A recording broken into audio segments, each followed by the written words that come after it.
qofku waa iska soomaya waa iska salaadaya qiimana uguma fadhiyo qalbigana uguma jirto mana ku fikirsano laakiin waa iska soomay waana iska salaado muuqaal ahaan midaas la diiday waxa la rabaa markaa soomaysid laba waxyaabood inaad niyada ku siiyaysid koo waxa ka alla ka cabsiga aayadaha soonkan way ku badan tahay waxa yani aayadaha ka hadlaya alla ka cabsiga arinta labaad oo ramaan inta lagu jiro in la xaqiijiyo la rabo waxa in ilaahay subxaanahu wa tacaala uu ku dambi dhaafo macnaheeda inaad ku dadaasho sababihii lagu dambi dhaafi lahaa nabigeena calayhi salaatu wasalaam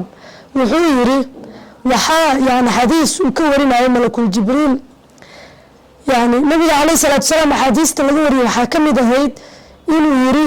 رغم أنف من أدرك رمضان ولم يغفر له قف رمضان سو جاري وإلهي سو جارسيي وبلسون إبالتي وهذا الدنبي أن لا ضعفين كاسا خساري سنكيسا بيروي حلوة وخساري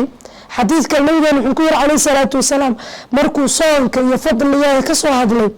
من حرم خيرها فقد حرم قفك رمضان خير كذا يوانا كذا لا يقضي قفك واقضيه يعني قصارك الأمدنه هذا مرك رمضان انت اللي يجرو وحال غاربا مركو رمضان بماذا وحيالها ما حقيقي سيرا اسوديس وعمدك واد الله كعبس مكون زيادة وعمد الله مكود ذا شيء أسبابتي الدنبي اللي هو نافي لها أسبابتي الدنبي اللي هو نافي وصون لا أسباب أي أبوين نبينا عليه الصلاة والسلام ناشي متكون نبينا غير عليه الصلاة والسلام من صام رمضان إيمانا واحتسابا غفر له ما تقدم من ذنبه قفكي رمضان صومه أسوى إلهي الرميسا إلهي لك أجر مليسانيا حديث كاس إن بين علماء ونويا قريان لا يكون حبوبا إلا بدأيو قفكي رمضان صومه كلي لمدين سوات محاول رمضان dadka qaar soonkiisa wuxuu la noqonayaa wax caadi ah shayga qofku uu sameeyo markuu ku soo noqdo waxay dhahan routiinkiisa ama waxyaabo nololeedkiisa maalinta ayuu iskaga mid noqonayaa qofku waa iska soomaya waa iska salaadaya qiimana uguma fadhiyo qalbigana uguma jirto mana ku fikirsano laakiin waa iska soomay waana iska salaado muuqaal ahaan midaas la diiday waxa la rabaa markaa soomaysid laba waxyaabood inaad niyada ku siiyaysid iimaanan adigoo ilaahay rumaysan oo waxaan ilaahay ugu waajib yeelay amarkii ilaahay baa fulinaya qalbigaada inay ku jirtaa laga rabo واحتسابنا أذيك إلهي كأجر مليسانية وأجر حساب سنية وإلهي سبحانه وتعالى الجنة وناك الرجيني يا لغارة إسكا صون كلمة صون كوينة لغارة لسعطة إيمانا واحتسابا قفك اللغاهلو شرطي قفك اللغاهلو قفك إنه صامه سوى إلهي من رميسان إلهي كأجر مليسانية غفر له ما تقدم من ذنبه سهراء والله ضعفها صوبتك وهذا مركز صوم مركز الجو دم بهذا اللي يقول ضعفه حاول إن صومك كده داشو لكن صومك وصل كل مقنن عالوي معلومات كان وصل كل مقنن عمل وين هوين كاستمركات سمينيسو قلبي صح هذا صوت عمل وين إلى قبر ربطه إلى مركز إلى قبر ربطه أجر إلى حساب صوته صومك قلبي هذه كوين هذا قلبي يدك صوصان أنت على أفك كسوي كهر taasa aad lagu baahanyahay marka sababta koowaad dambiga lagu dhaafay waxa weeye soonka in lagu dadaalo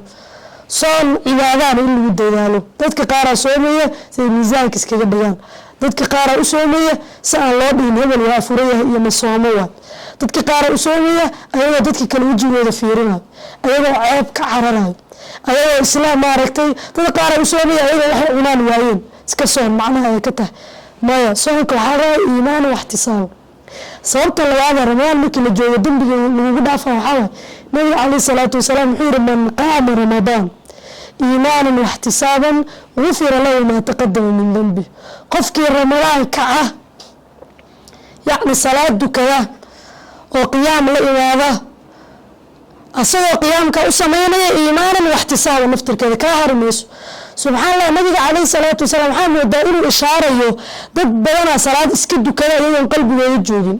ضد بينا تراويح هذا أيوة والله هذا أما ما رت عاد ولا توم معنا يسوي فدين لكن النبي عليه الصلاة والسلام إيمانا واحتسابا يعني مركز قيام كسمين يسوع رمضان waxaa lagaa raba inaad ilaahayna rumayso ilaahayna ka xisaabsato gufira lahu maa taqadama min dambi dembigiisii hore iyo kiisii dambeba waa loo dhaafaa labadaas waxyaabood ahdaafta ugu waaweyn ee ramadaan in la xaqiijiyo la rabo ayay ka mid tahay hadafka saddexaad oo ramadaan in la xaqiijiyo la rabo waxaa waay in aad ku dadaashid ilaahi subxaana wa tacaala ramadaan markuu tilmaamayay tilmaanta ugu weynee la siiyey waxay ahayd shahru ramadaan aladii unzila fiihi alqur'aan